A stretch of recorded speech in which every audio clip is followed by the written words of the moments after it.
Hello and welcome everyone to a new Heroes of Might and Magic Olden Era video. In this one, we're going back to the classics and we are baking up a tier list. And a very important tier list, even if not a very big one.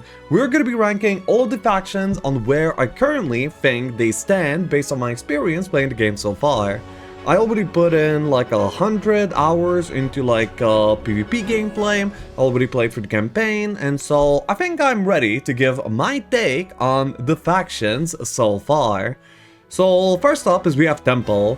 Temple functions really well with combat, which is Heroic Strike, so Gambit Strike builds.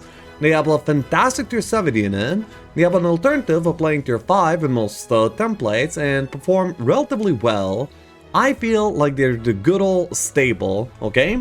If you pick Temple, you'll never go wrong. You'll always have things to do and ways to do them. However, it's usually not really exceptional because they don't have very many good ways to cheat. They're not a cheater faction. They are a pretty honest faction, and for that reason, they are going into A tier. Next up is we have Necropolis. So Necropolis is quite a bit different from Heroes of Might and Magic 3, the way that we remember them. They now get to use the Necro Transformer to actually get any tier Necro units that they want. So you can always go full Necro, transfer tier 7s, tier 6s into the corresponding tier 7s and tier 6s. This, however, means that the balancing is that the Necro units on average are a little bit weaker on the power level compared to the units from the other factions. With the exception of like tier 6, I feel like the tier 6 is like so bulky and strong. Like the upgraded Dread Knights are like so good. However, only the upgraded ones. The unupgraded ones are kind of like a little bit weak, and the upgrade costs a lot. So that's where the balancing there ends up being. However, they can also use Necromancy to actually raise high tier units too, giving them so many good options of how to play. Skelly Archers being a thing is like such a blessing for the faction too. So basically what I'm saying is that they can do like so many things and cheat out in ways that other factions just cannot compete in. It is the absolute pinnacle of factions right now. And people are doing very ridiculous things with it. Honestly, I haven't played that much Necro, so I'm actually like catching up on the entire meta.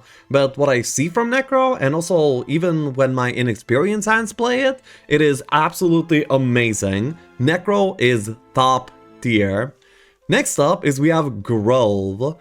So Grove is, you see, Grove is kind of like a cheater faction. They usually does hoplets in order to get tempo that any other faction would not really have access to. Using, like snapshot power avatars, using strong connections to print out stats, they're able to do fights that normally would be impossible, which is really, really great. However, they don't really have anything else going for them. Their power stacks are pretty hard to build, the build paths are not really there, the faction basically only cheats. At least in like high tier formats. Now yeah, using the cheats you can kind of like make a build, and that build is going to be like pretty good just because you cheated out so many things. However, I say that Grove lacks like a stable foundation, and that's why they are going into A tier. Next up is Hive. So this is the Infernal counterpart, and they're very buggy. Only in the sense that there's like a lot of crittering, bug-like beings there. The faction, like functions properly. However, it is really, really hard to pilot, and even when you pilot it well, it is not super rewarding.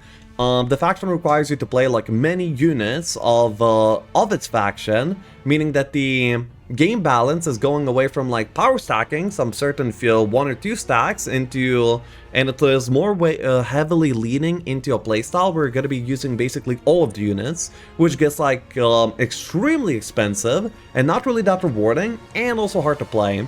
Also, they bleed like hell in the early game. It's super hard to do fights consistently without bleeding your army here and there, and that really adds up to the point that you actually like at a certain point you have nothing. And yeah, Hive early game is like super hard, and even if you get through it, it's not even that rewarding compared to like the other factions. So that's why Hive is C tier. Next up is Dungeon. Dungeon, I feel like, is the most honest and the most stable faction in the entire game. Their special skill, Triumvirate Strength, just basically applies to any situation and just gives you like a solid boost. Their laws are also like super consistent across the board, just giving your fighting styles, you know, like more power. The fighting styles are nothing like that special, but they feel kind of good. You get like a boost whenever you like pick something up for them. Their units are also not exceptional, but just like super solid, tier to tier. And yeah, I would say Dungeon is the most honest faction, even more honest than Temple, because you don't have to rely on the Gambit Strikes. And they can also like play a more bigger variety of units, meaning that you will always find a use for them, no matter in which template you're going to be picking them. I would say Dungeon is high A tier. And next up is we have Schism. So Schism is super great. Oh my god, Schism is amazing. They start off with like tier 1 shooters, which is always like a super cozy playstyle. Their heroes are very good. And whenever you play Schism, I mean, yeah, it just performs super well. They also get to have like one of the more ridiculous late games. It's not Necro late game, but it's like pretty damn close in many of the formats. So Schism, for the formats where it's good at, is definitely like S tier. And I will actually put it in the low S tier because there's not that many formats where Schism actually doesn't function really well. And when it does function really well, then yeah, it's just amazing. On Sprint, it's probably like the best faction, at least from my experience. On Exodus and Harmony, their demon farm capabilities, you know, like the ability to centralize your power stacks into like a single stack through the summoning rights is just fantastic. Their laws are really good and even applicable to units outside of your faction, which is kind of rare. Not really seen very often within factions.